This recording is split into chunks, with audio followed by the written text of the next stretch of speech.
All right. So, okay. So hopefully everybody recognizes this guy's face. He's still up in the news quite a lot recently. But what is he? Let's see what he's to say. 有很多家人都希望我直播，如果这条视频超过1万转发，评论区打出直播，我将在12月26日开启直播，带大家骚两阵。Never know Moss actually speak Chinese and it's such a perfect way, right? All right. How about this person? Everybody recognize his face? Yeah. Okay. He's doing something interesting. It might seem simple what I'm trying to say. This beat right here will make your booty shake. Okay. All right. That's fun. All right. How about this person? All right. Okay. And see, it's almost like, you know, and this person. And this guy, right? And we see, you know, we can almost like get them in the studio and have them turning around and, you know, taking some portrait photos. And we have also seen Elon Musk speaking Chinese, very fluent, actually from Henan province, right? And also President Obama singing a song and dancing. But I have to say, these are all illusions. And actually, one of the dancing Obama video was actually made by me, so I know it's fake. But this is all the things you have just seen are people called these days what they call deepfakes. Okay, so what are deepfakes? Now, deepfakes is actually a term coined recently by combining two things together. One is this strange term called deep learning. The other is easier to understand. Everything is made up. It's fake. It's fake media. So combine deep learning and fake media, we got deepfakes, right? So in the first half of my talk today, I'm going to dig a little bit deeper into what this thing called deep learning, and give you some overview of the recent development in artificial intelligence, or we call it AI, and deep learning is actually a flagship of that. And after that, we'll come back to deepfakes, and we'll talk about how deepfakes are made, why they are harmful, and how we can develop some technology to mitigate its negative, potentially negative impacts. So let's start with deep learning. So now, just connecting this deep learning with something we all know better is artificial intelligence. Okay, so AI is almost now a household name. Everybody know the name of AI. You know, if you have a product, you probably see the term AI there. And actually, I heard somebody talk about AI is going to be part of the air of 21st century because AI is in the word air. So AI will be everywhere, it will surrounding us, will become an intrinsic, inseparable part of our 21st century lives. But this talk, in this conversation, I would like to introduce to you what is AI and why it is so fascinating, but also importantly, what it cannot do. What's the limitation of AI, and what we should explore more and be careful when using them, right? So there's a lot of subtleties there. Hopefully, I can convey today. So let's start with the very definition of AI. Okay. This is the definition, by the way, I got from the Wikipedia and also I think from the Webster English dictionary, Webster dictionary. So AI, we mean here are computer programs. So they must work on the computer that can sense, that can reason, that can act, and that can adapt, right? So I think these four characteristics are usually what we tag with living animals, humans, right? So something to have intelligence, it has to have all this, being able to sense the world, being able to make sense out of the world, being able to, act on the world, and also change as the surrounding environment changes. And AI, what AI added here is we want to do this not by biological entities, animals, humans, but we want to make computer programs to behave in a similar fashion. And I would have to say AI is, as I said, AI is everywhere. You may take this for granted in your everyday life, but it is a fact that AI is everywhere with us. Just take an example. Probably a lot of people have a Roomba smart vacuum cleaner in your house, and that is based on AI. How does the robots going around the room understanding which part is swiped and which part is not? How does it know there's a counter it needs to turn around? And how does it know when there's a cliff it needs to stop? These are all guided by AI algorithms. They're not strict rules because if you take Roomba to a different room, it will react the same way. So in this sense, this Roomba is actually a perfect example of artificial intelligence agent. It can sense, it can make sense, it can act, it can also adapt, right? Another kind of common example of AI, probably you probably don't even notice this anymore. When you pull out your cell phone, you're pointing to some place, say, I'm taking my cell phone, pointing to all the people sitting here. You may notice that there is a little box showing up there, cropping all the faces out of this.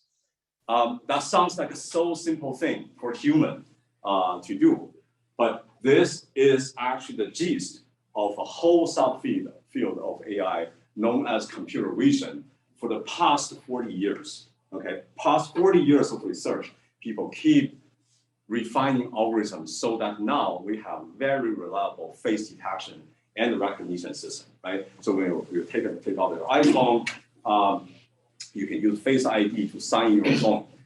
You go to some places, they can use face recognition to give you permission, give you entry to a building. All those underneath, all those systems are powerful, sophisticated AI algorithms. That's doing the job, but we just don't, we have, because we have seen them so many times, we just don't, pay attention to it. Another example is when you have a smart home device at your home. Every morning you say, hey Google, or hey Siri, or Alexa. What the system responded to your conversation, to your question, answer your questions, give you information, schedule event for you. This is also powerful, a set of powerful AI research behind it. And this is the sub-area in AI we call speech recognition and synthesis, right? So the module actually take your sound signal, understand what you're talking about, convert it into a response in text, and that text is resynthesized into someone's voice, and then you hear that. And all this happened in a split of seconds, but with millions and millions of lines of computer code to achieve it. Okay, so and that's AI algorithm in its very best action. You go on TikTok, you watch YouTube, you watch videos, one after another. Everything seems so interesting. The system seems to understand your preference, understand your interests, keep recommending good good video clips to you, almost like infinitely, right? And same thing happens when you go on WeChat, or you go to Amazon, or Taobao, right? So looking for interesting merchandise. And it seems like you almost have a personal assistant, understand your needs, and also suggesting needs that you do not realize yet. And how does that happen? Again, behind that, there's a huge amount of work of AI algorithms. And this kind of system is known as recommendation systems. And behind that is actually using data and making sense out of data and turn that into an action of recommending a video to you as a user, right? And you keep taking that and you keep telling the algorithm what you like, and the algorithm learn with you. okay, adapt with your use habits. And it adapts to you and me and other people totally different. So that is what is smart about. That's what is powerful about, right? Translate, right? So you go to a foreign country, you go to Italy, you want to talk with the local people there, cab driver, or you want to know what they're talking about. These days we use Google Translate a lot, and you can also use speech translate. And Google Translate has this amazing ability not only translate individual words, it can translate long sentences, even paragraphs or whole articles. So how does your computer do that? Okay, again, AI algorithm behind that. And this is a very important branch of AI known as natural language processing, or NLP for short, okay? And more futuristically, automatic driving, right? You probably have seen Professor Qiao from my department demonstrate an automatic driving in the Asian Food Festival last year.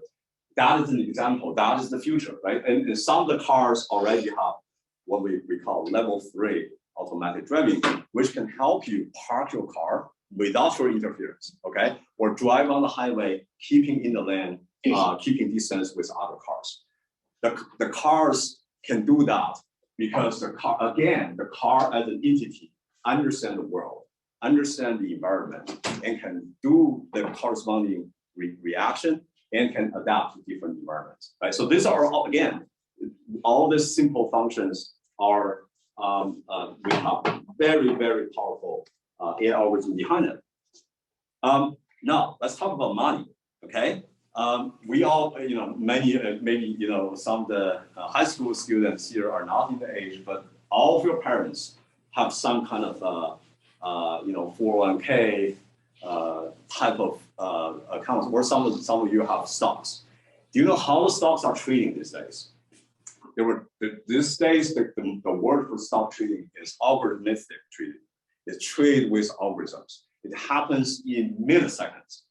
So it trades in, every time the trade, you just get a very small price change, sometimes like 1/100th of a cent, but it trades with fast volume, high frequency, so that you use volume and frequency to gain profits.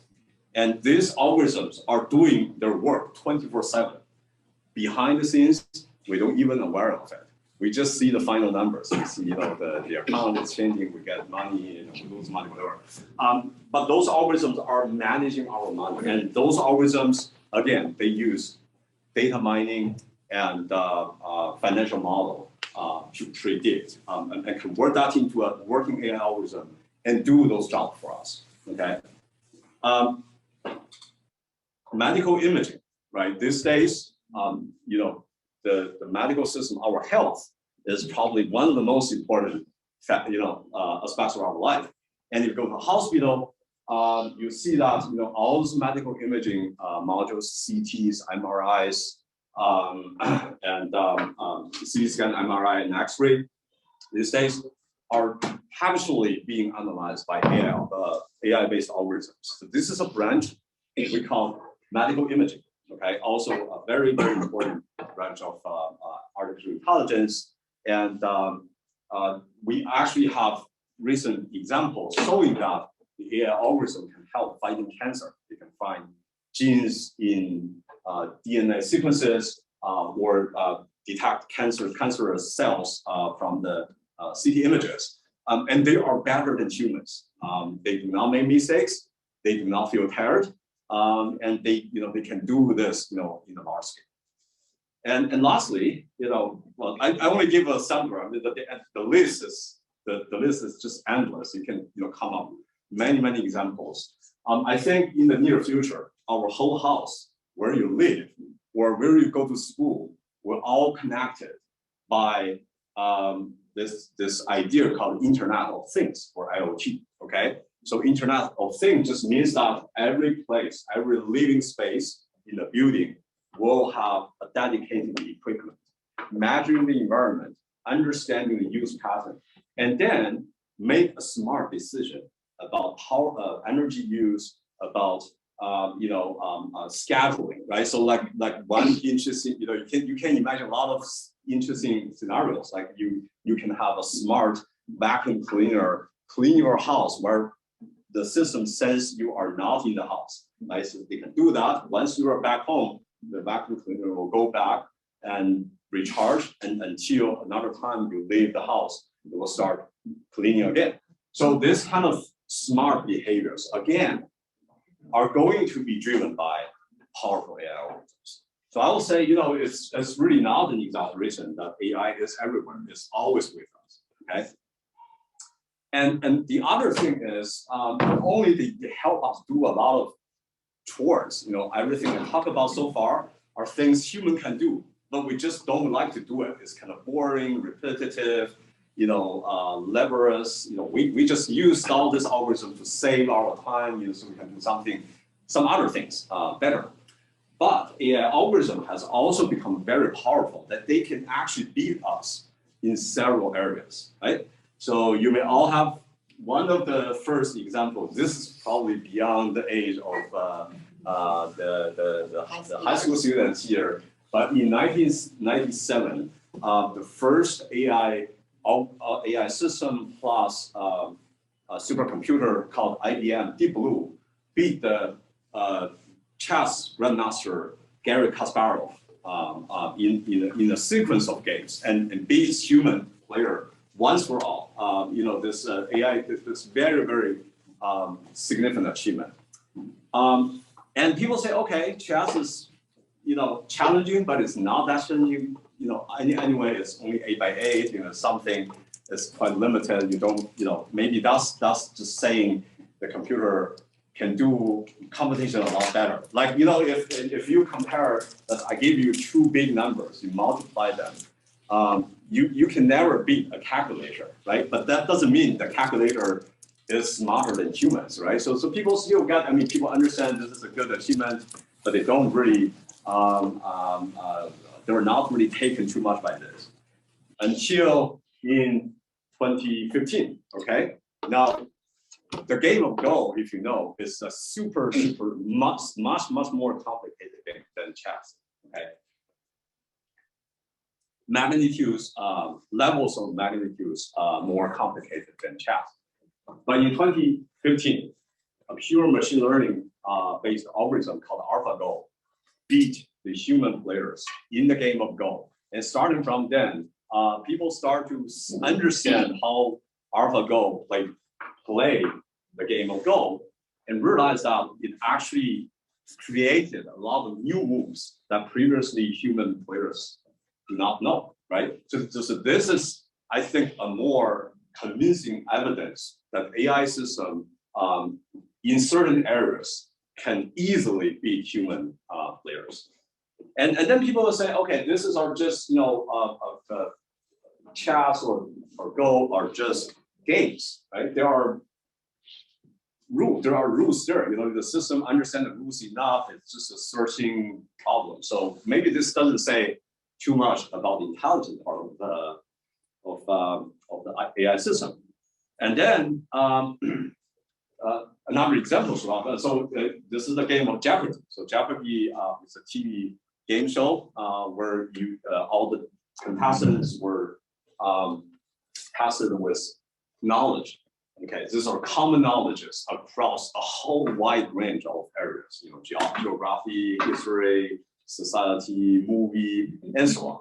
And an IBM-based system called Watson won the top prize and can beat all the human players. And the Watson system actually know almost everything, every knowledge available to humans. So that is a great achievement. It means that the system used its ability to actually reorganize the knowledge and come up with coherent answers, right? I think, if all this fails, we can say, humans, our eyes are amazing. This is, recognizing objects, understanding things is probably something, we as human are very proud of, right? This is our best capacity. Unfortunately, that ability has been surpassed also by AI algorithm in the year of actually starting from 2015. So there is a huge challenge called image net challenge, very, very influential in the area of computer vision. So what you need to do there is you will be given millions of images, and all these images belong to thousands of categories. So you need to recognize this is image of cat, this is image of dog, this is airplane, this is car, and so on. But those images sometimes are very tricky. You probably all have the moment that you look at something, you don't understand, at first you saw this is something, and then it turns out to be something else, right? So there is a performance limit for humans. And that performance limitation, the error rate, how many times we make mistakes, is about 5%, okay? And since 2015, that record has been broken by AI algorithms and continuously being broken. So after I only report here after 2017 is already 2.3. In 2019 is less than 1%. And the challenge organizer just stopped the challenge because there's no sense of keep doing it. The system, the AI system almost performed perfectly on that task. It's not challenging anymore. We need to find something else, right? So, okay, now I think I convinced you AI is useful, AI is everywhere, AI is also powerful, can beat humans. But you say, that's okay, that's pretty good. But one thing we humans can do is make up things, create things, be creative. We're artists, right? We can, create things that previously not existing. And that is one defining characteristics of humans. Turns out that AI can also be creative. AI can make things up from thin air, okay? So this is a work. So this is an AI-made picture, okay? Again, in this area is aesthetic, we can all debate about what this art is. It's almost like we're looking at another Picasso or Van Gogh. We can have a lot of debate about it, but whatever it is, it has certain style, has certain taste, right? So AI can create. AI can also write poems. So this is one AI written poems. So what it does is a human will give a first sentence, and AI will just follow up, feeding in between. And this is behind the algorithm, a model known as GPT-3. This is one of the most powerful natural language processing model existing these days. It has billions of parameters, highly complicated. But it can make something, sometimes the AI made up poems are silly, but sometimes they're really intriguing. You read them, you feel like, they seem to understand something, okay? And this is a spoiler for high schoolers. GPT-3 has been used to generate essays for your homework, okay? So I think in the near future, your teacher will probably run another software algorithm to detect if the essay you submitted is generated by AI model. Okay, so be aware. Okay, and AI can also do something silly, stupid, crazy, but also interesting. So this is a very recent model known as DALL-E 2. Just this year, this result just showed up online about 2 weeks ago. So what DALL-E does is it creates an image based on a language input. So you give DALL-E a sentence, and it will make up an image based on the sentence. Sometimes the sentence doesn't make any sense. Like this is an example, the sentence we input in is an astronaut riding a horse on Mars. And it actually creates an image like this, right? Which is interesting, but kind of silly. And you can have a lot of fun with AI by making them do, interesting things. lastly, AI can also make music. So this is again very recent work. So everybody knows Beethoven, right? Okay. So we all know Beethoven wrote in his lifetime 9 symphonies in his life. There is actually an unfinished symphony by Beethoven called Unfinished Symphony, or somebody called it Symphony Number 10 for Beethoven. But he didn't live long enough to finish that symphony. So all he has are some drafts, a little bit of the beginning, now the whole piece.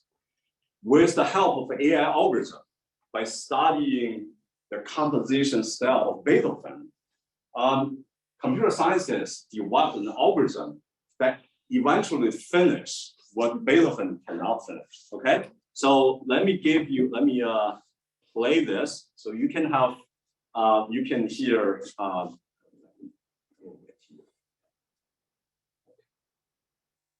So you can hear the AI composed Beethoven symphony.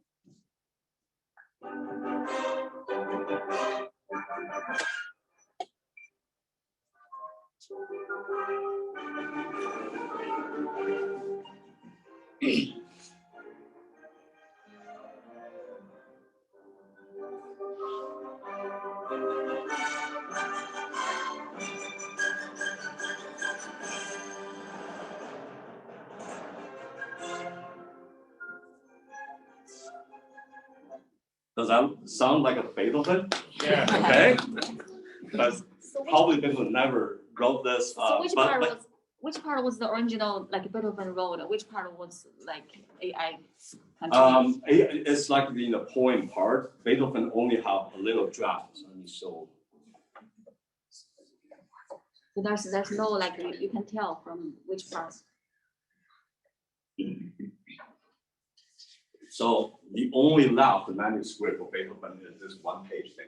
So that's probably only a few matters of the beginning. And what AI does is take this as a starter, and then collecting all previously composed music from Beethoven, and come up with a model to fill in the gaps, to fill in the rest, and make it sound. And the other thing is, see AI not only get the Beethoven style, but also generate a music fits the general requirement of a symphony, right? It actually makes 3 movements. And in symphony, the 3 movements need to be, the first one is pronto, the second one is allegro. The first one is middle speed, the second one is slower, the third one is faster, right? So it actually did this. It creates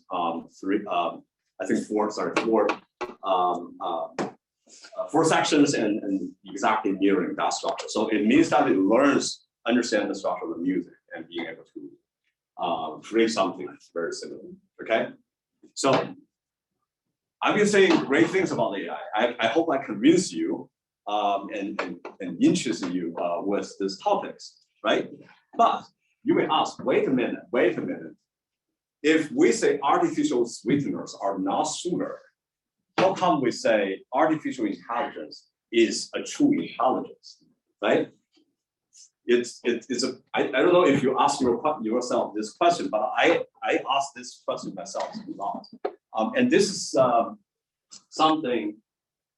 little bit touching on the philosophical level of the fundamentals of the fundamental definition of intelligence. What do we mean by intelligence, right? Why we say humans are intelligent and trees are not, right? So that's one of the that is the case of this question. But I don't want to go to the philosophical level. I don't do philosophy, even though I may read them in part-time, but this is not really my topic. But I want to say, but I do want to make you aware that there are 2 types of AIs we talk about. The first is strong AI, okay?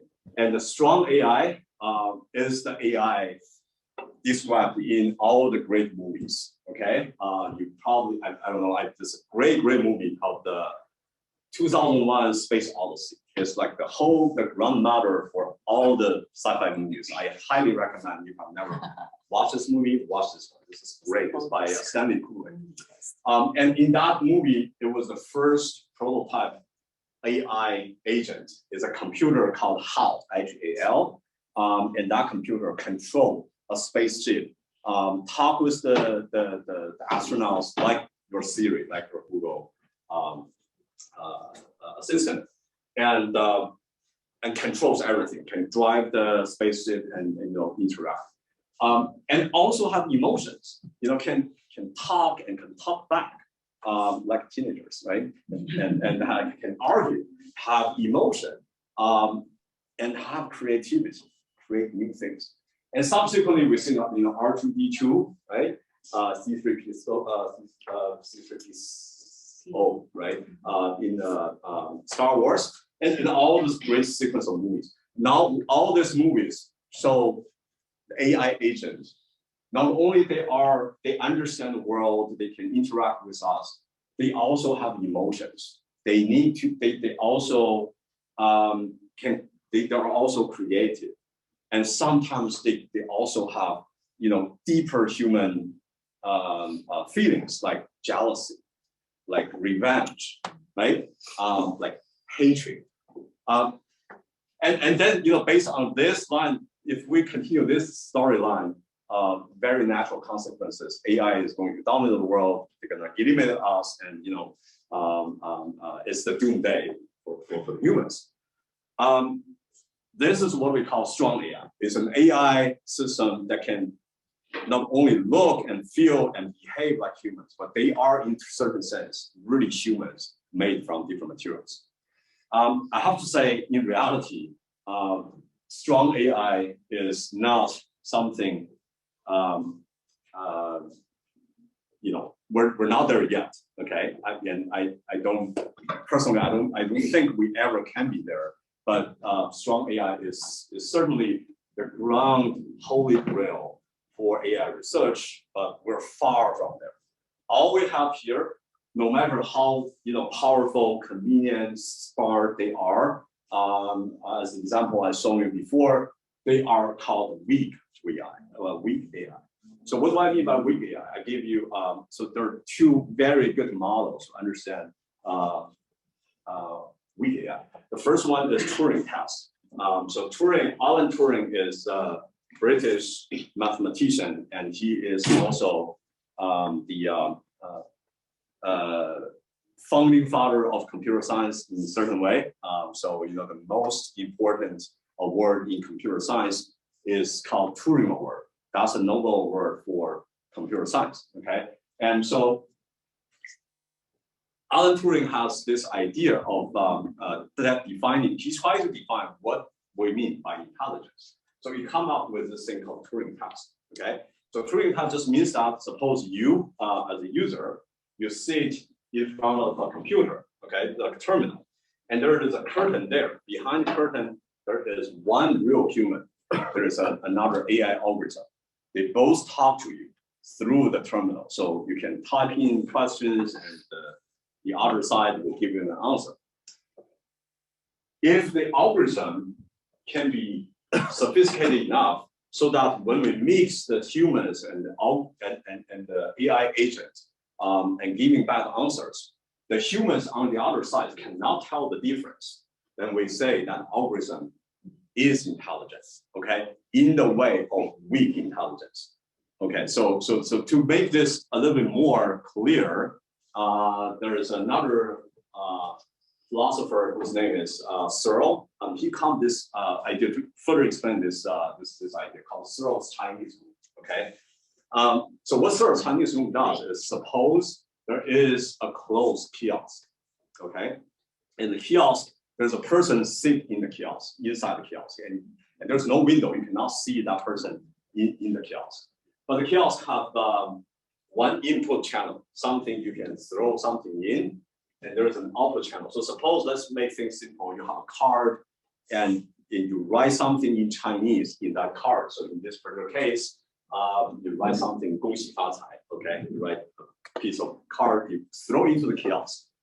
And you get another card out in Chinese. When somebody say 恭喜发财, okay, you reply by saying 谢谢, right? Thank you.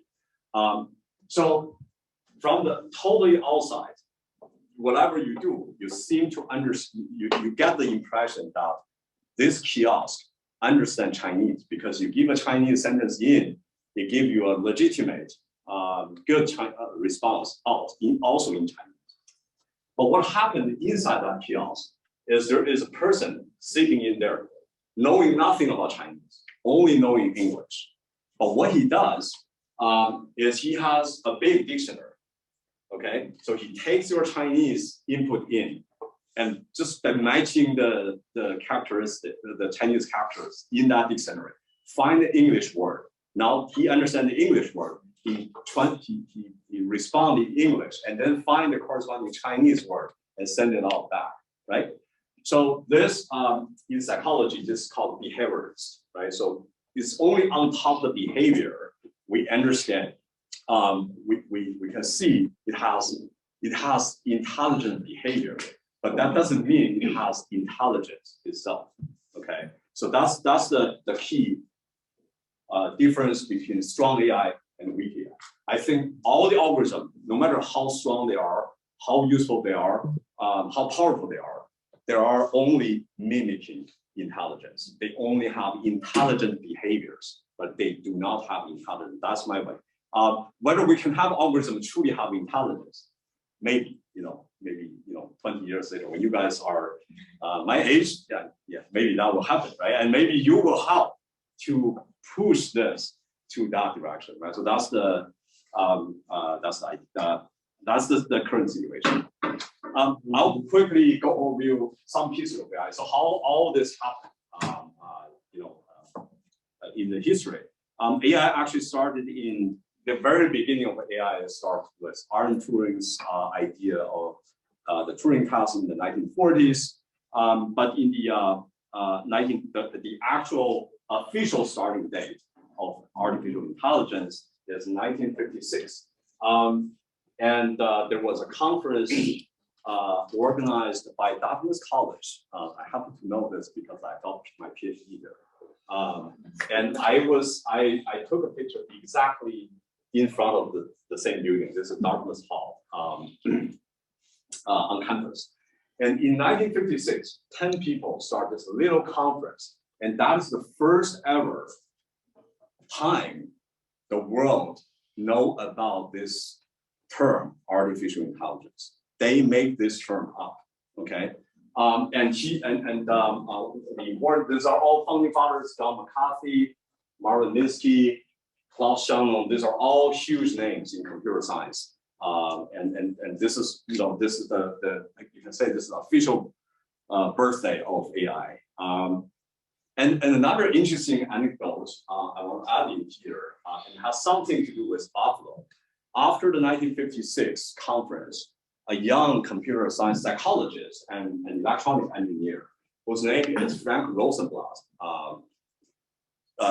developed this first computer implementing the neural network. The simple, at the time it was not even known as neural network, but it's a perceptual machine. It's an AI machine, the first ever AI machine. The name of that machine is called perceptron.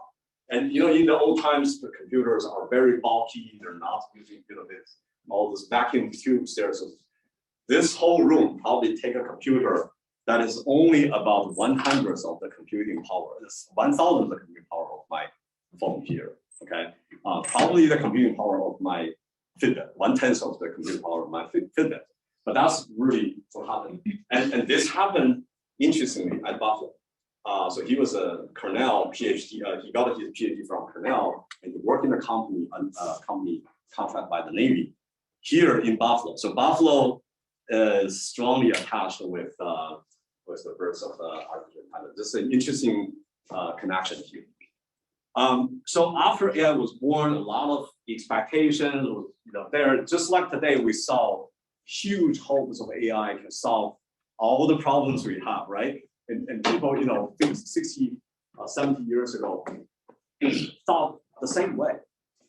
But unfortunately, there are people actually coming up with some overdose. And I just give an example. I'd like to show this example. This example, you probably not being able to read this the words here, but I can tell you this is a summer project for undergrad students at MIT in the year of 1959. Okay, so what's the topic of the summer project? It's called the Summer Vision Project. And it says we're going to use all the mechanisms to solve the computer vision problem over a summer with 3 or 4 master students. And it turns out that it takes tens of thousands of researchers over almost 70 years until today to be able to have that face recognition algorithm. And we cannot claim at all we solved the whole computer vision problem. This is only like 1% of challenging problem we need to deal with, right? So that shows how naive people are, at the time. And the first blow to the AI of that day is by this book called Perceptuals. This is a very, very important landmark book, and very easy to read if you have. I think you just need Haskell math. You can understand what they talk about in this book. So highly recommended book to read. By Seymour Papert and Marvin Minsky. They pointed out that the AI algorithm at those times, at that time, cannot solve the actual real life problems. They are fundamentally limited. And what they come out with the idea is the machine needs to learn, okay? Needs to have this learning ability. So they basically guided the direction of AI to invest more in what we call machine learning. So machine learning is more about the computer algorithms whose performance can improve with more data. So put very simply, before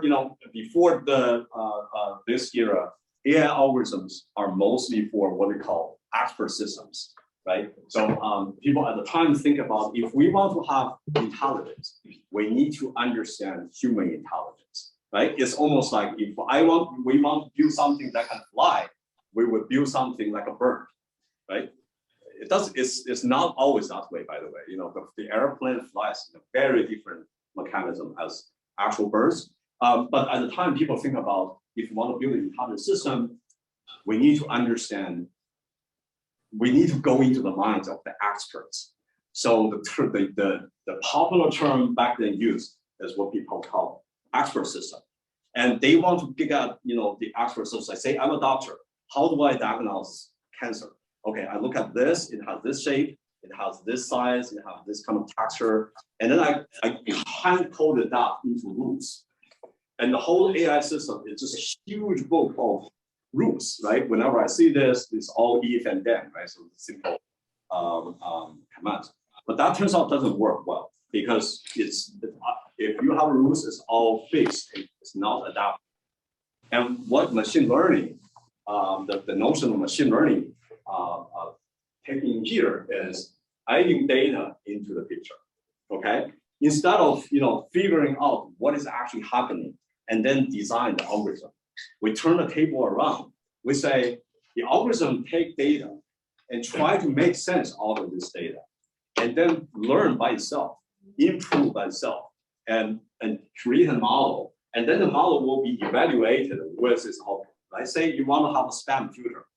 Instead of say, whenever I see a word of lottery, winning money, then this is spam.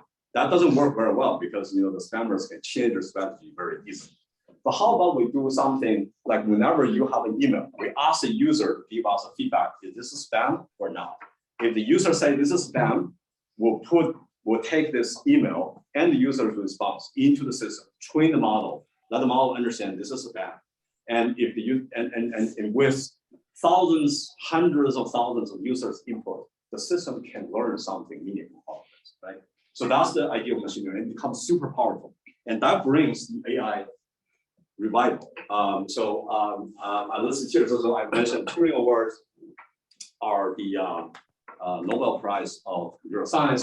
In 2019, it was given to 3 computer scientists: Joshua Bengio, Jeff Hinton, and Yang LeFong, for their contribution of introducing this powerful machine learning model known as neural networks. Okay, I happen to know all three of them personally because Jeff Hinton was at Toronto, University of Toronto. And 15 years ago, when I was a PhD student, I had the good fortune to actually join a summer school with Jeff Hinton. And Jan LeCun is a professor at NYU, where I was a postdoc. So I was also in his class. I worked with his students. And Joshua Benjio was one of the guest lecturers in the summer school when I was a fellow invited speaker at the summer school at the University of Toronto. So I know all three of them in person. They're all super, super smart people. And their contribution is on this idea of neural networks. So neural networks is, put very simply, what neural networks try to do is simulate a little bit like, understand how birds fly and build an airplane, okay? So the starting point is understanding how our brain works, and we build an artificial brain. So our brain is made up of all these neural cells. So everything that is happening right now, you're listening to what I'm saying, you look at my image, you understand what I'm saying, or you're sleeping. It's all driven by biological neurons. And our brain is just a complicated network with millions, billions, hundreds of millions of artificial neurons. And that's everything happening here. So what they propose is to actually build artificial neurons. So we understand what the computation those biological neurons does, okay? And convert that into a mathematical model. And the model is very simple, okay? And it's just a few, all it uses some adding up something, and then put it through a simple function, and then transmit that to the next neuron. So we build an artificial neural network, or like an artificial brain. Each of these units is one that simple unit there. And if we build large number of them, thousands of millions of them together, then they will show some interesting behavior, and they will start to learn certain things. Okay, and the specific contribution of the three of them is to figure out a way to train the artificial neural network to learn things, to be able to do things, right? So it's like a baby know the world. We need to train the baby, right? So like the baby starts, and you want to tell her, this is an apple, this is an orange, this is a banana, and the baby's brain is actually understand those concepts, so that in later scenario, when she sees an apple, she will relate it with that concept of the apple. Okay, and this is the algorithm they figure out. The algorithm, the name of the algorithm is called backpropagation, okay, or BP. And put very simply, what it does in this simple case of understanding, recognizing handwritten digits, in this case is a 2. What it does is build this network and look at the output, like in the when this is a 2, and when the network actually predicting this is a 2, it's good. There's no mistake. If the algorithm actually makes an error, it will go back and update and adjust all the connections between the neurons and letting them to make the better one for the next round. So make it, each time we make a little baby step toward the correct answer. And when we do this long enough, we are going to get the correct answer eventually. And this process of training is the part that takes the most of the time. And you can all understand, whenever you are learning, this is very similar to human learning. You learn a skill, like you play a musical instrument or you play a sport. The time you train is this learning process. Every time you do certain things, you get feedback saying you did this right or you did this wrong. And you internally adjust your muscle and your brain to make subtle changes to make it better next time, right? You keep doing this over time. You make fewer and fewer mistakes, you get better and better doing the task. And the same thing happens in neural networks. What they did is just convert this into a mathematical formula and that can be turned into a computer code and run on computers and do this. Right? And then after 2000, mid 2000s, we entered this AI explosion era, where a lot of development happened. Everything I showed you in the previous slides basically happens in the past decade, and it is happening now. So, we're not looking at the scientific field that is closed up, mature.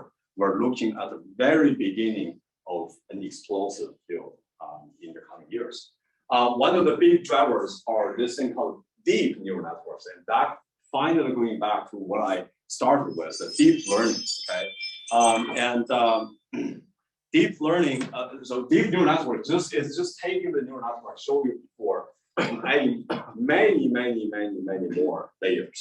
Okay, so it's deep in the sense that from the input of the neural network to the output, eventual output, you get many layers of neural, right?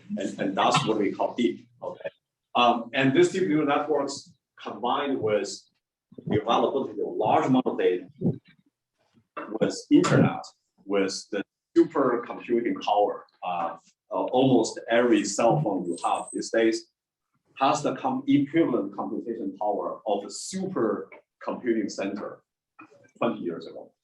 Okay, so that's that is how fast we have evolved this year. And AI now becomes a dominant player, and it's really everywhere. And one way you can tell this is look at all those big companies, where what kind of people they want to have as their employees, and all the big companies, Amazon, Facebook, Meta, Facebook, Microsoft, Google, they're all hiring AI people these days. So, but I do want to say, these people are sometimes a little confused about AI, machine learning, deep learning. I think the right way to think about this is artificial intelligence is the biggest area, machine learning is a subfield, and deep learning is only one way to do machine learning. Although the center is expanding and kind of eclipsing all the other remaining part of the field. But it's important to know that it's not all. Okay, so AI is wonderful and it has a bright future. So the question is, what is needed to explore in AI? I think this is my quick recipe for AI. All the AI algorithms can be decomposed into model, code, and data. So let me be a little bit more specific. Model means mathematics. We have, before the algorithm to take effect, we have to be able to describe the problem we want to solve in a mathematical way. Okay, mathematical formulas. But only have the mathematical models does not help us. We need to convert that into real code that can be run on computers. So that's the code part, and that's where you can learn in computer science. And lastly, AI algorithm will not have any impact if it doesn't have applications. So AI, by its very nature, is not a single research area. It is actually a horizontal beam. As I said, it's everywhere, and its power shows up when it's combined with an actual application area. So, and that means you need to understand, you need to have domain specific knowledge. So I think for mathematics, again, I usually talk about this in front of undergrads. So I do not know exactly what kind of AP courses or curriculum here at high schools. But generally speaking, I'll say the four most indispensable components are linear algebra. It's absolutely important. Calculus, statistics, and discrete mathematics. Okay. And I want to say just a little bit about the education. The current situation is, even in college, a lot of this stuff was taught in the wrong order. In the sense that you were being taught with, say, linear algebra, say calculus, before you even know why you want to learn it, why it becomes useful. And I went through the same process. When I was in college, I learned all this stuff. I did very well in the exams. But after the final exams, I completely forgot everything I learned because I really don't have any sense why should I learn that other than getting a good passing score, passing grade. It turns out only later in my career as a computer scientist, I realized all this stuff are very much are critical, and they are actually very interesting. They're not those boring stuff, but they're boring only because we don't know why we want to learn it, right? So I think that's the critical. So, but at this moment, I think it's very important to keep that in mind when you learn this content, knowing that down the road will be very useful. Computer science, I think you need to know algorithms, understand how to design algorithms, how to design data structures, and have a good grasping of one or a few programming languages. I think Python is the best language to start with, one of the best starting languages to start with. So and I got a lot of questions about what language should I learn. I'll say one programming languages is like like foreign languages. If you learn one, it's actually not so hard to pick another. So like in my career, I started with BASIC. It's a language nobody knows these days. I started with BASIC, and I learned Fortran. I learned Pascal, and then C, and then C++, then MATLAB, then R. You name it. Almost every programming language I've learned, I have programmed in it. It turns out that that's really not the critical issue. All the languages, they only differ on the superficial level.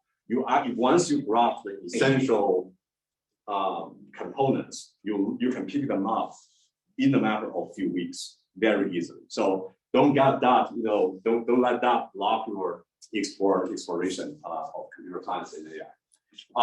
Last but not least, I think it is also important to work in other areas. As I said, the power of AI showed up in applications. So, biology, chemistry, physics, even social studies, you can have an application of AI, right?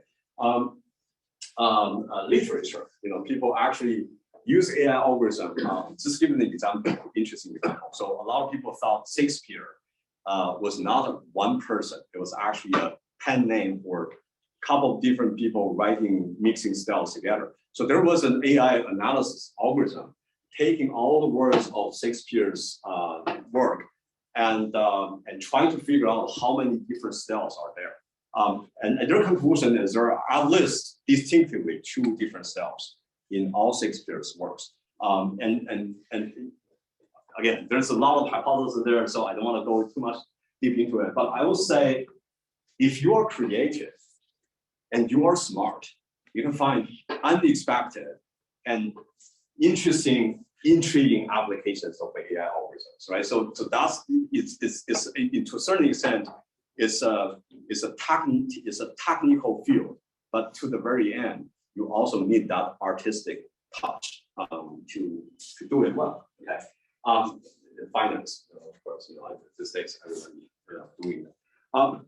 So and even for high school students, I think you can start exploring AI. There's so many sources. I mean, you go online, you find AI projects for high schoolers. You can find so many things. But somebody asked me, so I don't have a GPU machine. I don't have a powerful computer at home. How do I do that? If you have an internet, Google actually did this great thing called the Google Colab, the collaboration lab. Okay, it used something called a Python notebook. It's online, interactive, and it provides computation power for you. So you can go there, you can log in there and run your program. You can explore it. And there's many online courses on this topic. And I think that the key thing is just keep exploring and be creative. All right, I've said a lot of good things about AI, but at the very end of this conversation, I also want to give you some sober message of AI. AI is great, it's powerful, it's helpful, but it's not omnipotent. It has limitations, it has drawbacks, and there are things we should be very careful when using them. The first thing is all the AI algorithms or deep learning algorithms these days, because deep learning is almost like the same name as AI. They learn from data, okay? And we now seem to go to the extreme of only relying data to tell us what we need to know, other than taking any of the human knowledge there. Okay, so I'll give you an example. So this is a project I did in my lab. So what we're trying to do here is actually so it's a simulation environment, and we have a little human figure here, as you see, and we want to use machine learning just by trial and error to make this little human-like figure to learn how to walk, okay? And we don't give the human figure we don't give this little human figure any suggestions how to walk. We just let it, and there's our physics there. So the surface, there's a gravity, there's a surface, so all physics here, friction and so on. So, and we start training this, right? So, and this training process takes very, very long. So you just almost think about the baby learns how to walk, right? This is like after 1 day training, you see the figure is barely standing up and keep falling down in a very miserable way. After 3 days, it seems to be a little bit better. 3 day training is very intensive. I mean, 24/7 on the supercomputers cluster doing that. So it does a little bit better and sometimes do a little acrobatic motion, but still not very nice. After a week, it finally started to make some sense and it started to walk. Okay, it's just walking, right? But it's walking in a very clumsy way. Okay, you see, it walks almost like a crab. It's going horizontally, and it's walking by not losing balance. And we know that human walks by losing balance. We walk by falling, okay, by falling and catching, right? So when I take a step, I'm actually taking my center of gravity out of the support. I start to fall, and then my leg will hold me up there, and then I can walk, and I can walk faster. I can walk more naturally. But this figure do not have that understanding of the world. So the best it can do is just try to move around, right? No matter how inefficiently it is. So we should be very careful, by just taking data, even of this intensive learning. This corresponds to if humans try to do this. This means almost like 100 years for a human to actually repeat all this trial and error. And we humans learn so fast, babies learn so fast, right? It's a matter of a few days to actually be able to walk around. So that means that using data, relying on data, is not efficient. But even worse, data may actually mislead us. So this is an interesting, famous example.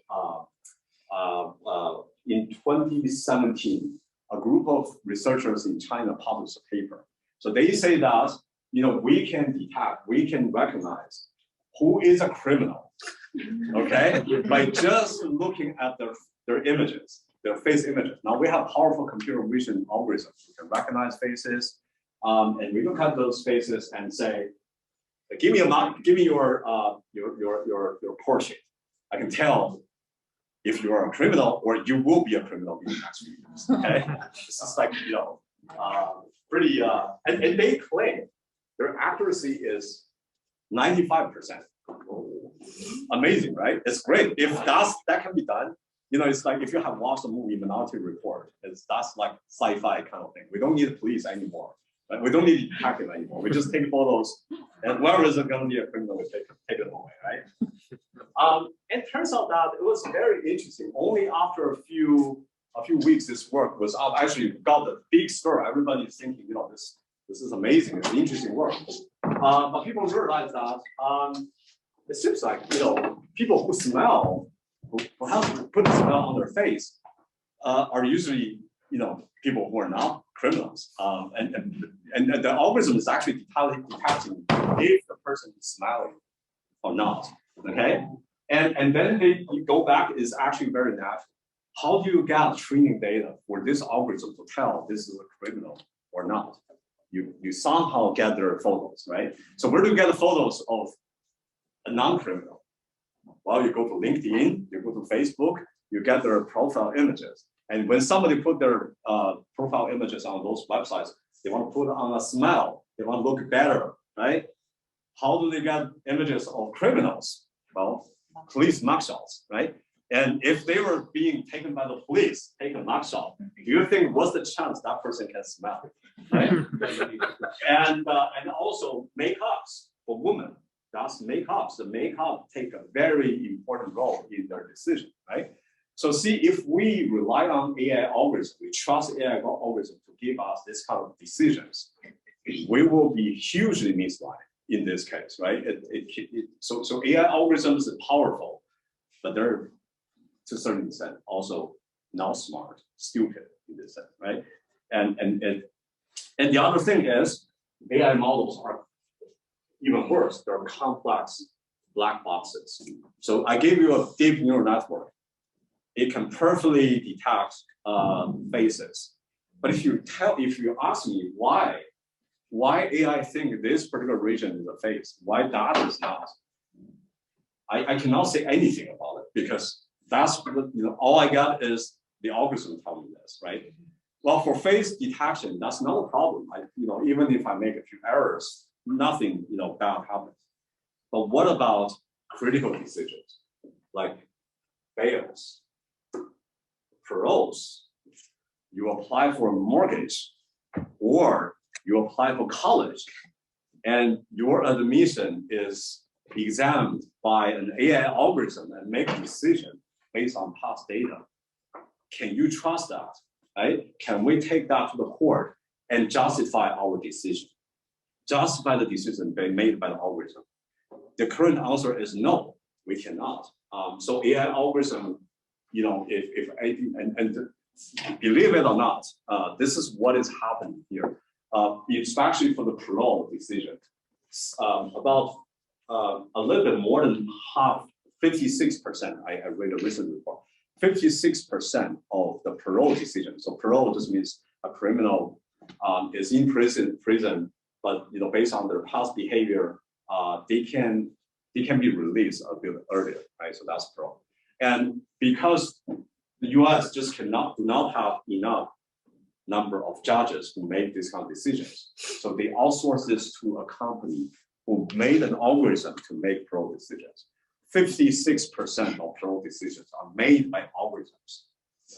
And you can imagine if we release a criminal out in the society, what kind of cause that, what kind of damage that can cause, right? So that's something AI is not good at. AI is good at coming up with the answer, but not good at explain the answer, right? And the last thing is AI can also be abused, can be misused, okay? I think I show you deepfakes. This is a deepfake.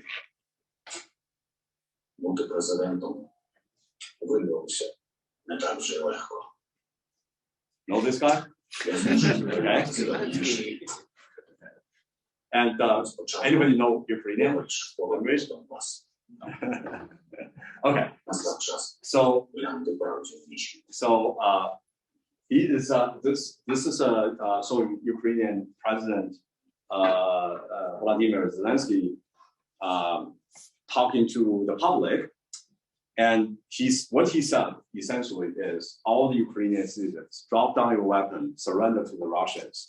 Okay? And this is a deepfake. And if the Chinese-speaking Elon Musk and dancing Obama are just like pranks, this is serious, right? Think about someone in Ukraine right now fighting in the trench and pull out his cell phone and saw this video in the midst of all the chaos of the war. What that person gonna think, right? So this is the danger of AI. All this deepfake video were actually created by AI algorithms.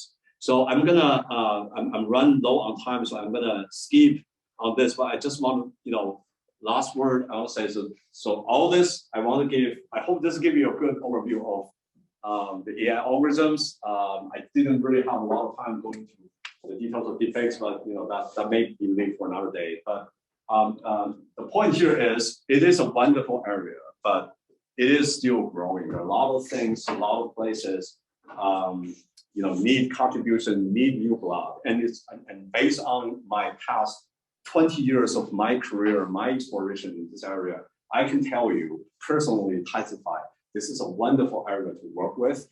It can make use all of your creativity, all of your energy, all of your intelligence to make something interesting, exciting, helping the world, helping yourself, helping everyone. Okay, so with that, I end my presentation, and I can take questions. Thank you.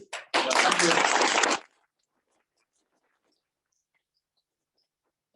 Professor, can I ask that this is great, introduction and presentation. Thanks so much. Professor, I want to ask that in the AI world, for the US, or Canada university, which program is the best for you for AI? Okay. Okay. So the question is, which university has the best AI program? Yeah. It's how do I say this? I mean, there are many good AI programs throughout the country. I come from University of Buffalo. U Buffalo has a very good AI program. They have very strong AI faculties. You all know Professor Chunming Qiao, Jin Songyuan, including myself. We have a very strong core of AI faculty. Also Dave Dorman,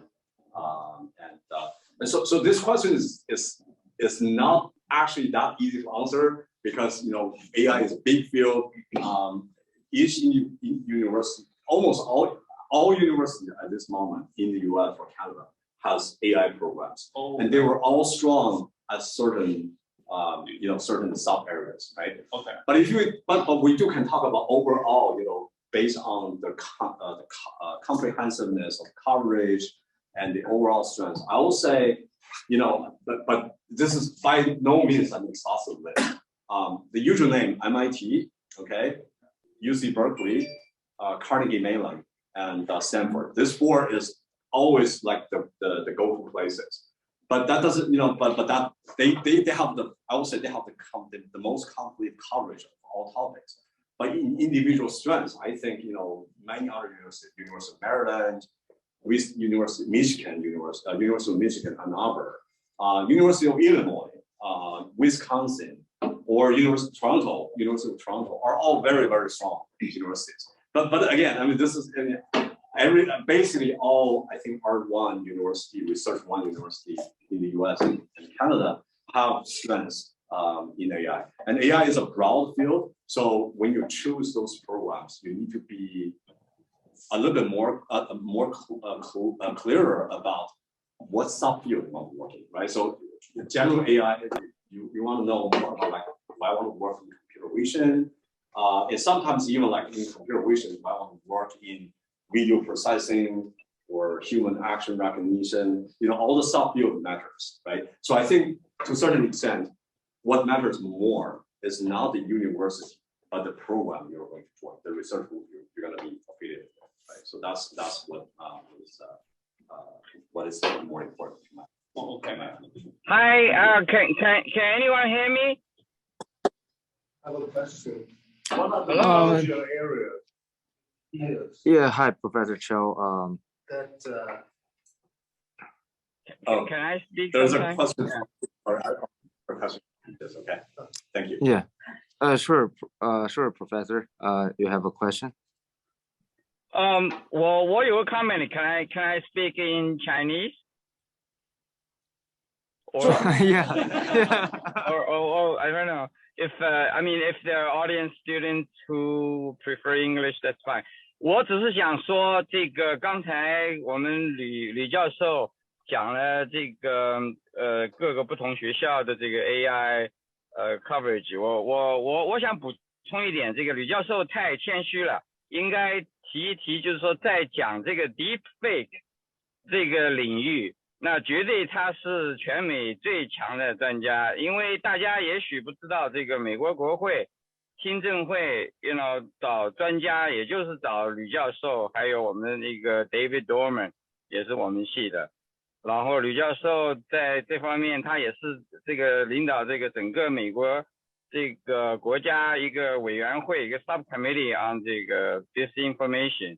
所以，假如是说这个 AI 当中的某一个专业，比如说这个 deepfake 的话，那 UB 吕教授这个是全美最高等的这个水平。所以我想补充一下。因为吕教授他本人太谦虚，他不愿意讲。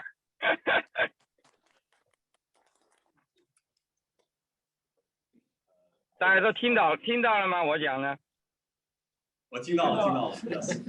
谢谢乔老师。就这个 comment， 对。但是乔老师，我想说是这个自动驾驶方面，我觉得乔老师的自动驾驶这个 demo 大家都看到了，是吧？所以我觉得那个是未来，我想是非常有前景的一个方向，所以我觉得这个那是乔老师一定是系统这边 AI 方面的是领军，是吧？我能有幸来到 UB， 其实也是乔老师引荐，是吧？跟乔老师这个有共事的机会，其实是非常难得，所以总之我觉得 UB 的 logo 非常好的，也是个很好的。谢谢。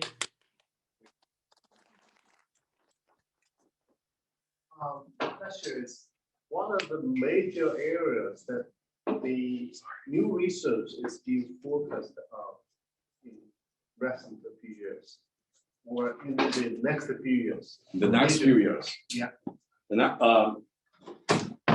Also, there'll be a couple of directions. Okay, I think one of the most I'll talk about a few directions. The first one I think is to make AI more practical, running faster, more efficient, being able to use the data more efficiently, right? So this is one of the big things. So people talk about, what is interesting is AI people tend to come up interesting terms. So what they call now is what people say rich learning.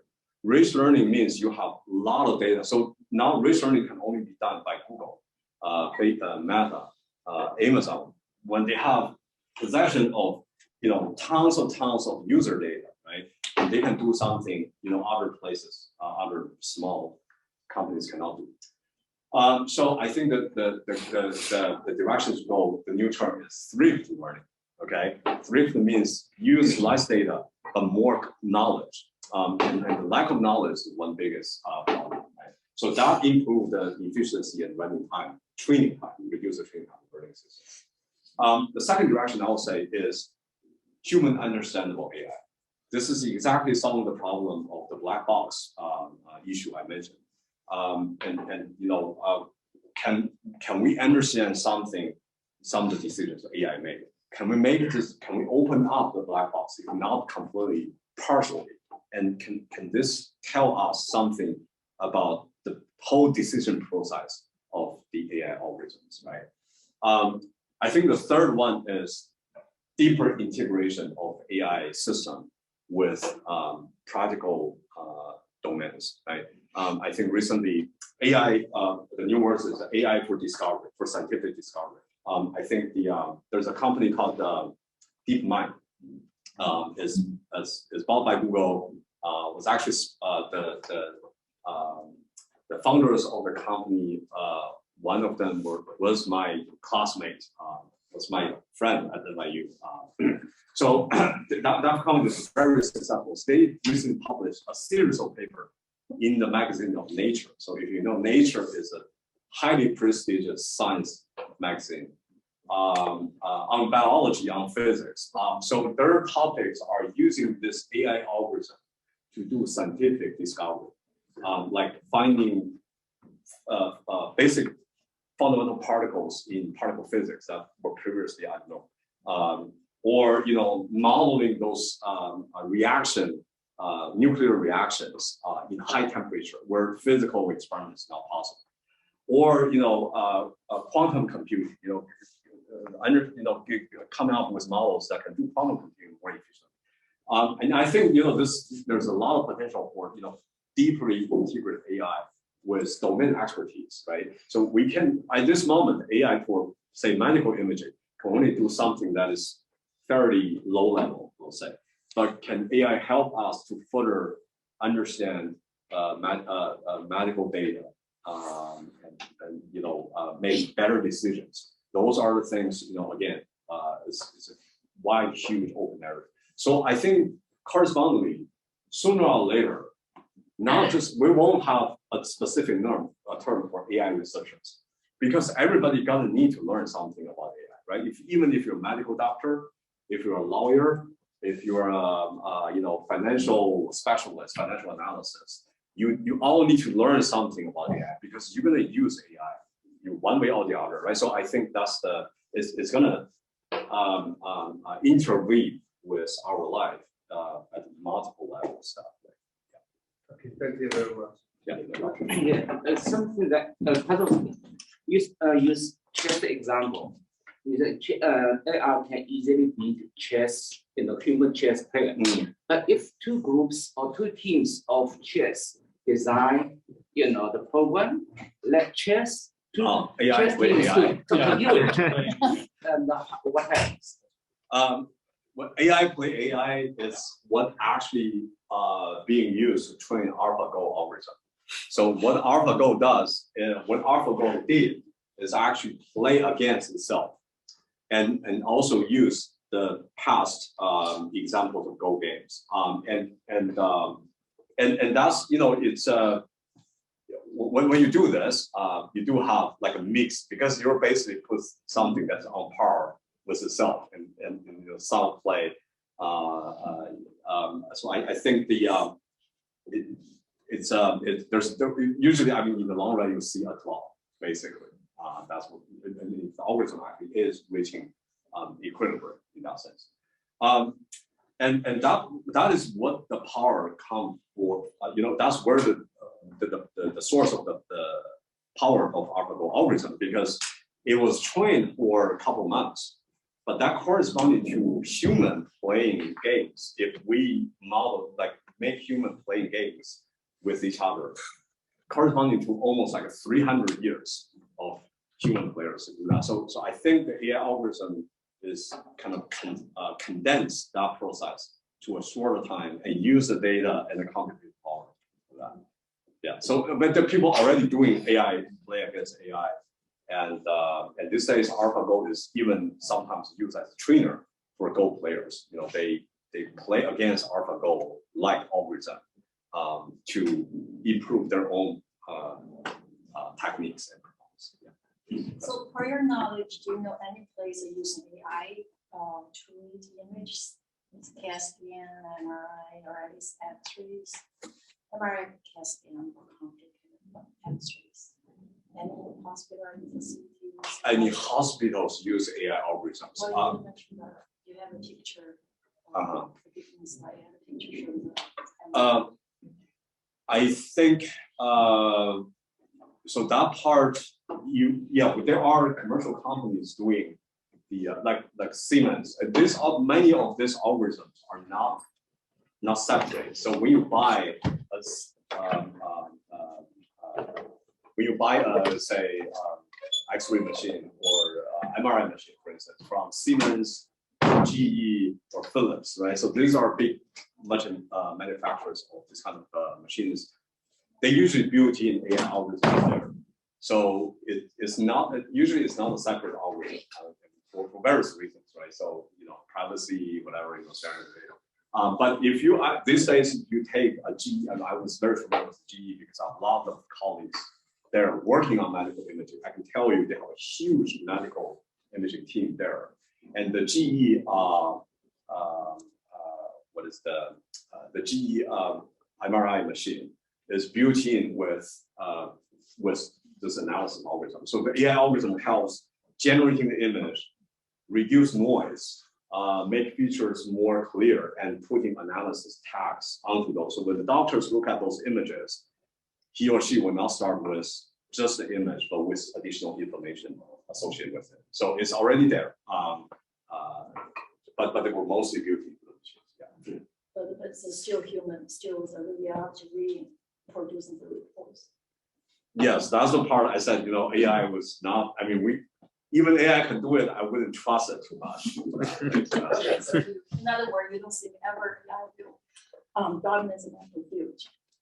Maybe slice or I wouldn't say the diagnosis, maybe certain easier or simple tasks. Yes, I certainly I will never say never on this case because who knows what's going to happen, right? 20 years ago, I certainly cannot predict we're reaching this stage. But on the other hand, I do feel like there are some fundamental hurdles at this moment for that kind of decision to be made by an AI algorithm. So, and that's why, all the people working in medical imaging are, pushing forward. Yeah. Grace? Back to the chess thing. So, after your first 4 minutes, there's like building ways how to game it out. So if it's like all in code, how many lines of code are there to stop this? Because there's so many possibilities. Is there like a loop or something? You mean the AlphaGo AlphaGo program? And your question is how many lines of AlphaGo code?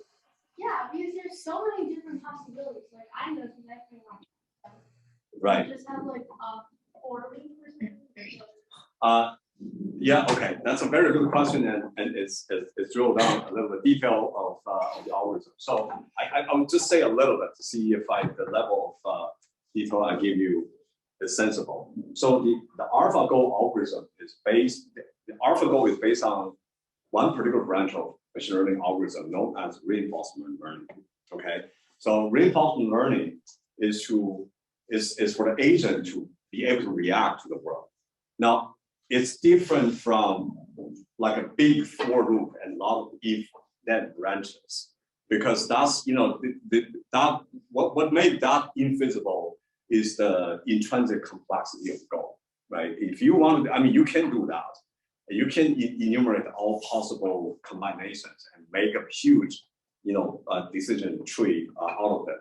But the problem is you probably blow up all the hard disk space of all the computers in this world, and probably in the next 1,000 years of computers we're going to develop will not be big enough to hold that big table. So that's not feasible. It's doable, but just not feasible at this moment. So what AlphaGo does is smarter. So it boils everything down into a function. Okay, so this function is a mathematical model. So what this does is if you put in the current board is represented as a sequence of numbers, right? The easy way you can say is at this location there's a piece, black piece, at this place is a white piece, right? Something, you convert that numerically into a representation, and you put that into that function. And that function doesn't need this whole branch table to be there. It's the function summarize what it has seen in the past, and it gives this probability of in this particular configuration, how good is my next move, right? And your next move is only a few choices you do here and there, and that actually is not too much complicated. You have 19 by 19 is 361 dimension, right? So it just makes 361, and usually a lot less because some of the places have been filled, right? You make that decision, which one you want to go, and you evaluate that and pick one of the best. But when you build this model, that's when AlphaGo play against itself, is to take into consideration the final results of the game. If I make this move, how much it will make me win the final game, right? And trace it back. So that's what reinforcement learning is about, right? And I think it's almost like you play a tennis game, okay? And you kind of think about yourself recording down every stroke you make, okay? And at the very end of the set, you just say you win the game, you go back and say every move I made here, I will give it a little better weight because it helps me to win, right? And if I lose the game, I would say I reduce those ways of every stroke I have discounted with time a little bit. So the earlier moves will got discounted a little bit less than the more recent moves, right? I mean, so you do that, and you do that many times, okay? And you get this function, and this function summarizes your knowledge about the game, and that is what AlphaGo does, okay? And that function, of course, is a neural network. It's a huge neural network, but it doesn't take all the hard disk of all human beings in the next 1,000 years. So that's why. Hope this answers your question. It's a little technical, but hopefully successful. You mentioned earlier that you believe there's well, I don't know if you said you believe, but you said you don't really think human, real intelligence would be possible. If we were to reach that, how do you think we would reach that? Would it be through simulating the brain, or would it be through like a mock evolution, like how humans evolve? You don't really know how humans evolve. You don't know how the brain works. You know, to make a plane, you don't know how. You don't have to know how a bird works. Instead, you can just make it a different way, or like evolution based, where it's we have a simulation of neural net evolving or something like that. Mm. So how would you think we would reach a higher level? Good question. I think if I know the answer to this question, I will win the Turing award. But it's a good question, and that's what AI people working in AI is trying to sort out. This is one of the fundamental questions: is how to reach human level intelligence, not just intelligent behavior, but intelligence, right? I don't think. I mean, there's what you describe is what those people in 1956 they started with. They say, if we understand human brain well, we can build something simulating exactly the human brain, maybe a smaller scale, but we can do what human brain can do. And then we have all the behaviors we need for human brains. Like that's what they started. And if you look back in the AI's history, the early years of AI is very deeply coupled with neuroscience. People want to understand the brain, and then want to learn about the function of the brain, and then build machine for that. And then that relationship fall apart. What happened is there are two things we don't have. The first is we don't understand it at all. I mean, we understand the biological foundation of it. We know how neurons work, individual neurons, input, output, that we completely understand. We, almost 100% we understand the mechanism. But when we put a lot of neurons together, form a brain, we don't know how this happens. How you get a thought, how you have an idea, how you have this emotion, nothing is known, really. Or conscious, just the fact of conscious, knowing I here and now. That is not known, So I think what happened is AI researchers just become disillusioned about brain scientists because these guys know nothing about biological brains, and we can learn nothing from from these guys because they know nothing. And so we cannot build our system based on human brains simply because we don't have enough knowledge of that. On the other hand, like the analogy I made with bird and airplane, maybe there's a path we don't necessarily need to understand the biological brain and then can have intelligent behaviors. So that's what is happening now. I think ultimately, I think that's why, understand the brain, understand the biological neural system is one of the grand challenges of 21st century science, okay? And I think it holds the key to develop better AI algorithms. But whether that's the path to reach the final strong AI, I don't know. But I definitely think and this is also based on my personal experience. I was a postdoc at NYU, and I work in neuroscience department. I work with the neuroscientists, so I understand that side, biological side of the brain a little bit better than typical computer science. So I think it's definitely needed. And AI is actually helping that. We are now, functional fMRI is using AI always to expand some of the brain functions, but it's going to be a long process. Right?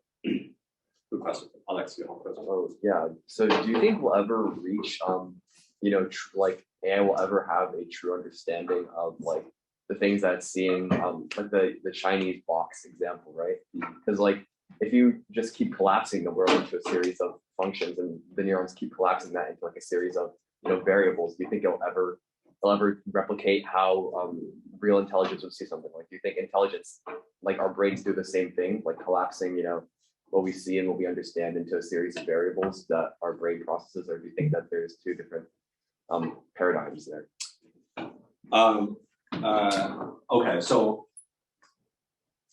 Okay, so I think your question is asking about whether the intelligent behavior following the Chinese room model eventually can behave as a real human, right? Yeah. I think if we lower our expectation a little bit, say at a certain point in time we can build a digital existence that behave like humans. I think that's doable. That's achievable. That at least it's feasible. We're not there yet, but it's feasible. You already have there's already prototype. Microsoft used to have this thing called digital butler. So you enter a room, you interact with a virtual avatar, but look like a real human, and it has emotion. It reacts to your question answer. So it's almost like passing a Turing test. Okay. And it can simulate a lot of human behavior. One thing is interaction, right? You and I talk with each other. We have eye contact, and subconsciously you always kind of simulate the speaker's emotion and to maintain that conversation. And AI system can do that, at least in theory. But what I think the fundamental barrier for AI system is this consciousness, this spontaneity, emotions, something, it's just like in a calm conversation like this. I think AI system eventually in a few years, in a few decades, maybe we'll have system like that. But if you want to have an AI system who have emotions, who can understand your emotion, and who can come up with something, and when you feel sad, you ask a friend a question, and you expect your friend to answer in a sympathetic way, right? So AI doesn't have empathy. It doesn't have sympathy either. It doesn't have emotions, right? It cannot really have its self-motivation. Like AI doesn't have goals in its life. It has a life, right? So those are the things I think fundamentally we don't know how to cross that barrier. And it is that I believe, I tend to believe strong AI is not something that we can reach very easily. And only by then, we can say, even animals, chimpanzees have emotions, right? Have sympathy and empathy, but AI algorithm doesn't have that. And the other interesting question is something, even humans have trouble with. You probably all heard about the trolley dilemma, right? And trolley dilemma just says, just put in simple example, you have an automatic driving car.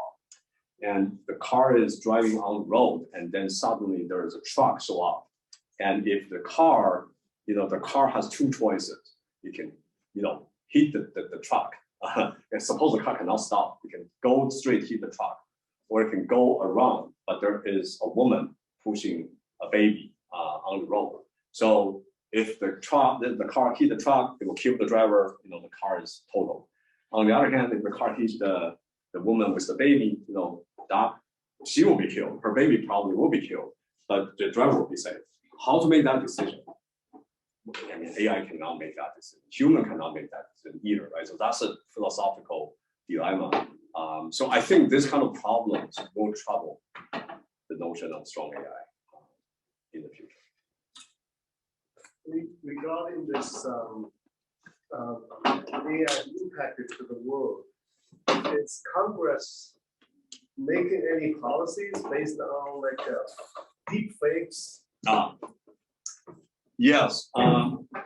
there are actually not only Congress, New York State is not only at the federal level, there's state level like New York, California, Texas, all have bans for certain extremely offensive use of deepfakes. And in the same spirit, I think they also have acts against certain use of AI. Like, they were talking about banning the weaponized of AI, right?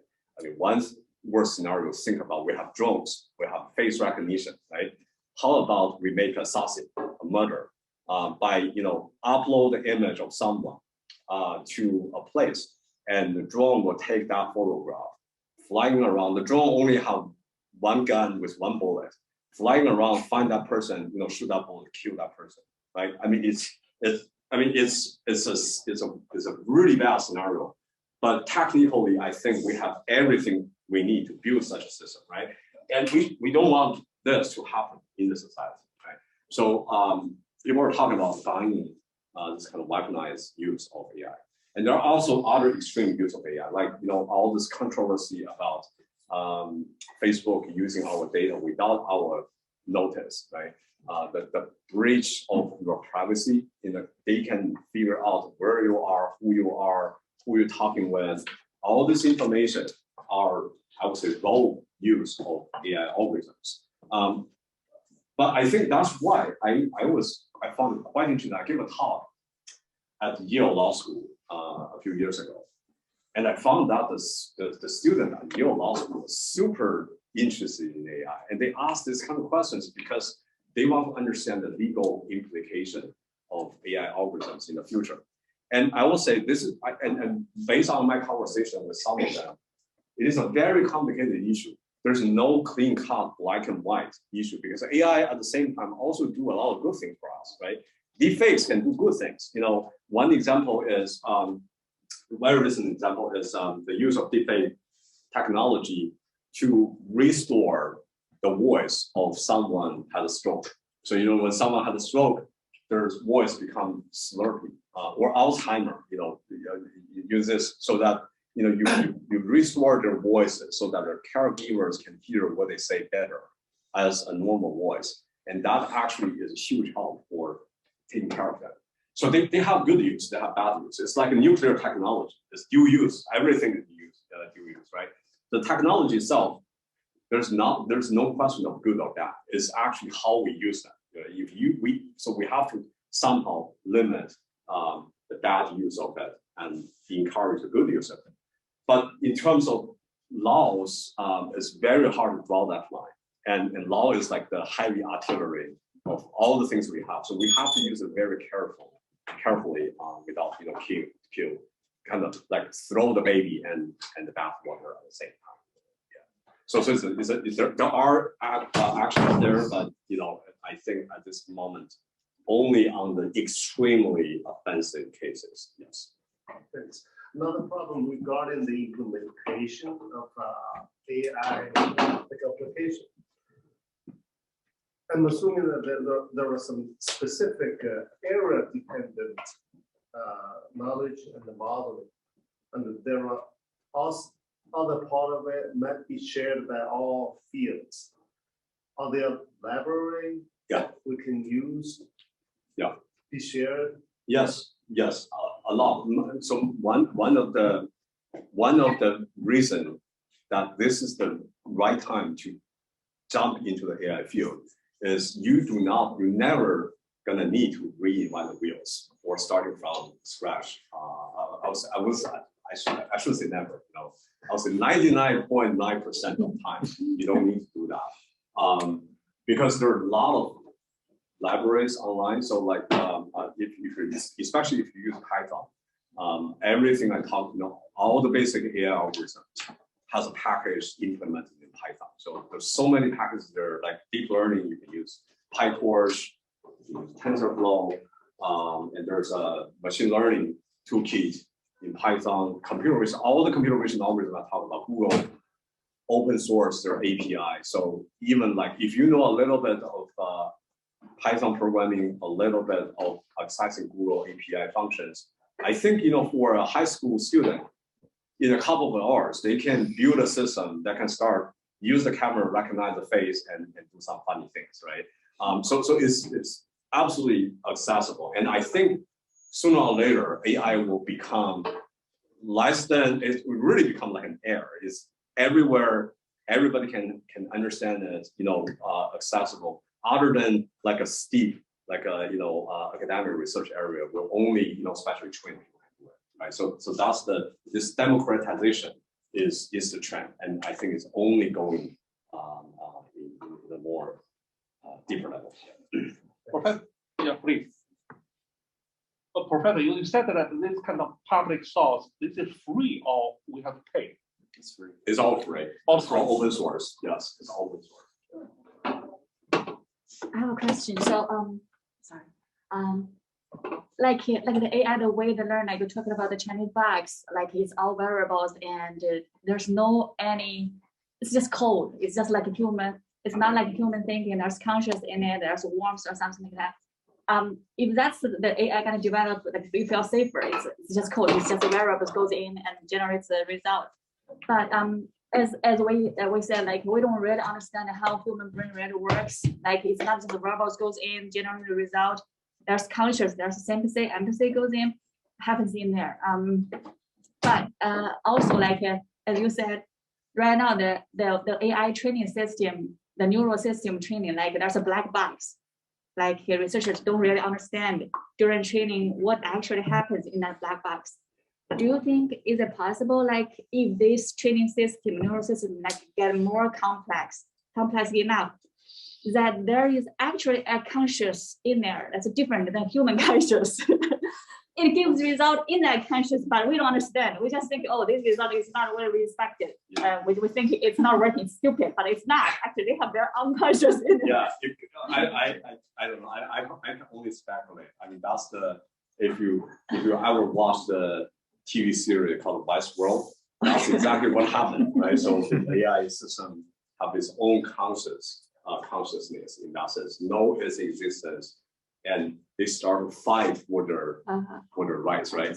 But I think, people have a lot of debates about this. I mean, this is an actively debating area. I wouldn't call it there's some research in this direction, but really this is too far away from what we know about human brain, about human intelligence, and about artificial intelligence at this moment.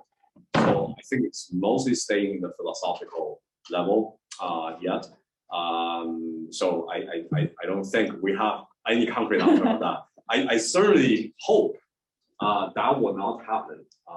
And one thing is people now, but one thing we know for sure is probably fundamentally the computation model the computers use is different from the computation mechanism of human brain. That's something a lot of people tend to agree. So if that's the case, then it's less likely that that kind of thing gonna happen, because the consciousness may only be specific to this particular computing mechanism, but not for that. So that's the. I mean, could you mention how finance, you could apply AI to finance? What are some ways you could do that in some applications in finance of AI. I'm not an expert in financial. So that branch is called computational finance. Okay. I know a little bit about it because some other things, but so I can only talk based on what I know. There are many applications of AI algorithms in finance. So I only give you one example: the algorithmic high frequency trading. But in finance, the most important thing you want to know is the future, the prediction, right? And that's where AI can be used for that.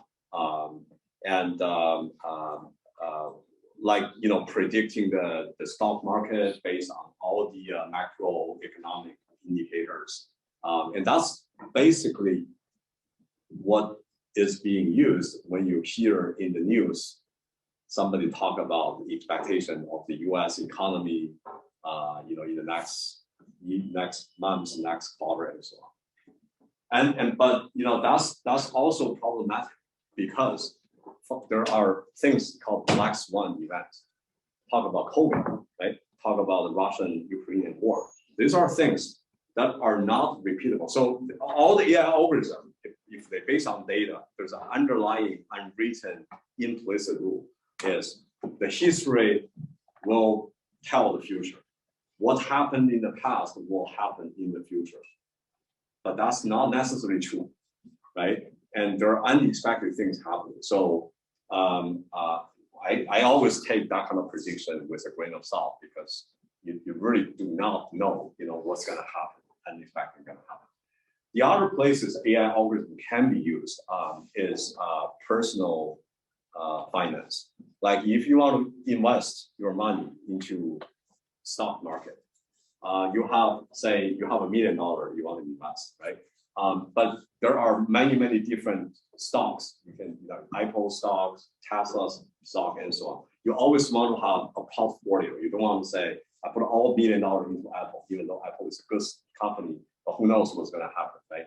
So you want to have this portfolio, which means you're going to put 20,000 in Apple, 30,000 in Tesla, and so on. But how do you decide this this number? I mean, you can do a back of envelope kind of computing for a few stocks. But these days, if you talk about hash funds, you talk about all those what we call financial derivatives, right? Those are super complicated. So you need a lot of you need to combine a lot of information, and humans cannot do this computation anymore. So AI algorithm comes in there by modeling this as a mathematical model, and then convert it into this code and run that. So every time you do, so all those what I call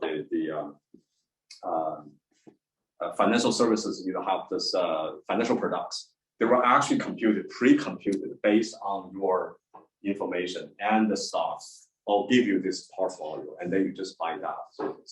So there's a lot of things like that there. And then insurance. Insurance is a huge place where AI will take effect, right? So when they decide how much premium you should have for your car insurance or home insurance, this is all based on AI.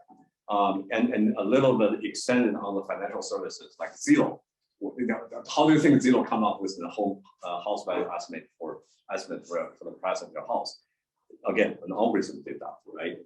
So I think it's really everywhere. It's just not, sometimes it's in the front row, sometimes in the back row. We don't know too much, right? So, but definitely financial institutes are, huge opportunities for AI.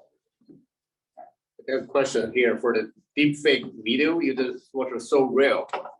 How is there some other way to identify, hey, that's fake, real? Looks like right now we have competition. One way make the video so real, another way identify, hey, that's fake. You see the old fake video on the internet everywhere, and that's something. What current situation now? Right. Who is winning? I want to say we are winning, but that's not the case. We're actually losing. But the deepfakes is very interesting. Some deepfakes are very realistic. I was actually recently interviewed by MSNBC. So there is a deepfake video of this actor, Robert Pattinson. I don't know him well. He's a younger generation actor. I think a lot of the high school students probably know him better. There was a fake video, a series of fake videos on TikTok, and they look very realistic. So, I mean, generally, we do this. We use AI to fight AI. So, one idea is to actually get all these real videos and fake videos and train another neural model to look the differences for that for us. Those kind of algorithms actually works, I will say, reasonably well, but they are also not very robust to what we call zero-day scenario. Somebody come up with a new model, make deepfakes a new way, that old models will not work. I'm also, but when I was interviewed, asked to investigate the truthfulness of images or videos, I usually find something that's intuitive. So there are a couple of things, there are several things I have noticed. So like for that, coming back to that Robert Pattinson video, they look very realistic. But what they did is they find somebody who look very much, that's exactly what we did for the Obama video. We find someone who looks very like an imposter of that person. It has similar physical characteristics like the original person, but we use AI algorithm to create a face and paste the face back into the hat. So the eyes look like a real person, the face look like a real person. So you got food, right? So we can run the algorithm detect that's a fake video. But when the reporter wants to ask why, that's where I look for some telltale signs. So one thing I noticed, so this is very interesting actually, as it's something interesting to me. Because of my work, I also look into physical forensics. So one way I noticed is that, I don't know if everyone knows about this. We have fingerprints that can identify us, right? Fingerprints is unique to everybody. Our iris pattern also unique for every person. But you know that our ears are also unique to each person. If you look at the ears, the ears have all these little shapes. If you observe one person from another, your ears looks different. The ears are different. Actually, there's a biological evidence showing that the ears is determined by a specific gene in our DNA sequences, and everybody is different in terms of that. So that's the cue I use. I look at that person's ear because it's a high resolution video, and you can get a lot of images of all the patterns. By the way, that's the way I know it because I didn't download a lot of images. I look at the ear, I crop the ears out, and I compare the images, and you can see they're completely different. And that's the way you can tell the difference, right? I mean, this area is so fun in the sense that I play a lot of detective work. I need to find all these kind of cues. Another interesting story I can also mention to you is we have this. So one of the examples I showed you is actually this machine AI generated face images. Remember Michelle Obama and Jeff Bezos, right? And those images were created by a model, we call it GAN, so generative adversarial neural network. Okay, so it's a GAN model. So the GAN model was very powerful, and you can see. I'm showing you two images. One is generated by GAN, the other is a real one. Which one you think is real? Hard to say, right? It's very hard to say. It turns out that the one on the left this is a real photograph. This is a fake one. But this fake one is so realistic, right? And there are a lot of cases people are using this kind of fake images, LinkedIn or Facebook, and the Russian spies. I think they also show up in WeChat, fake profiles of WeChat. They use photographs generated using this kind of model. The reason they do that is there's no way you can trace back to anybody else because this face does not belong to anybody who currently live on Earth. But it looks so realistic that you don't kind of suspect that this is a fake account, right? So one thing I've noticed is actually look into the eyes. Okay, you look into the eyes. If this is a portrait video, if I'm here, if there's a light, I'm telling you, you look into my eyes. There's light source in this room. The light will actually come to our eyes and reflect, and our eyes is an amazing organ. It is the only organ on the whole human body that can be modeled as a perfect geometric structure, which is a sphere. Okay, and our iris, which is the membrane covering the eye part, is a perfect mirror. So anything in the scene will be reflected, and we'll see a pattern there. And of course, it's very easy to understand if I'm in this room, my eyes are looking at the same things, so the reflection pattern should be very similar to each other, right? I mean, the light source need to be far enough, but one color much bigger than the difference of my eyes. But if you look at this generated image, you can see the patterns are very, very different. right? It's almost like one eye is looking at one scene, the other eye is looking at the other scene, and then it's in the same on the same face. So that's not possible. So, so this shows the kind of interesting discovery that the models are very powerful. They can recreate a lot of the high fine details, but it has this Achilles heel. And this all go back to the point I made. The AI models are smart at the same time and stupid. It's it understands everything we tell them in the data, but it doesn't understand common sense. It doesn't understand physics. It doesn't understand biology. It doesn't understand anything, constraints in the real world. That's why it can create stupid images like this, look perfect otherwise, but just have a little telltale sign here, right? And a lot of things like this. So what my work is mostly looking for this kind of cues. Like my first work of detecting deepfake videos is like the videos do not blink. The faces in the video do not blink. You look at them, you feel bad because if you ever have, when you were young, you have a stare contact with your friend, right? See face to face and see who blinked first, and you always got this uneasy feeling. And that's what the psychological feeling you have when you have a video that do not blink. Otherwise, look real, but they just don't blink. And they don't blink because they train those images based on the trained model based on images found on internet. And when you put a photograph on internet, if you have a photograph that has eyes closed, you don't think that's a good photograph, you usually do not put it up, right? So this is something we call the bias. The bias is by the choice of the user, the uploader of the images, and will be inherited by the model. So the other way to think about this is the model is as smart as the data we feed them. Right? They cannot be smarter, cannot discover new things, right? And so that's how we did first yes. I didn't get time to talk about this, but next class. Excellent. Amazing. Thank you.